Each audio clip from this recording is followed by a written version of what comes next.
नमस्कार. Health insurance पॉलिसीमध्ये नॉमिनेशनचं महत्त्व या विषयावरचा एक व्हिडिओ मी रंगुनी रंगात साऱ्या या आपल्या चॅनलवरती ऑलरेडी पोस्ट केलेला आहे.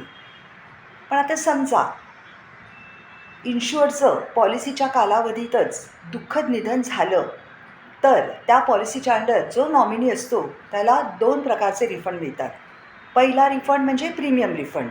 म्हणजे इन्शुअरचं निधन झाल्याच्या तारखेपासून उर्वरित कालावधी पॉलिसीचा, म्हणजे पॉलिसी संपेपर्यंतचा कालावधी, ह्या कालावधीच्या करता जे प्रीमियम इन्शुरन्स कंपनीने ॲडव्हान्स घेतलेलं असतं त्या प्रीमियमचा इन्शुरन्स कंपनी रिफंड करते.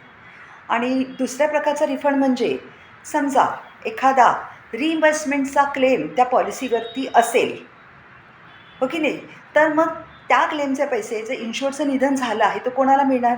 नक्कीच त्याच्या नॉमिनीला मिळणार की नाही. पण मग अशा प्रकारे रिफंड घ्यायचं काय प्रोसिजर आहे? तुम्हाला माहिती आहे आजकाल इन्शुरन्स प्रीमियम पण खूप लाखोंच्या अमाऊंटमध्ये जातं, हो की नाही. मग त्याचं रिफंडसुद्धा घेणं तितकंच महत्त्वाचं आहे आणि क्लेम्स तर त्याही पुढे असतात.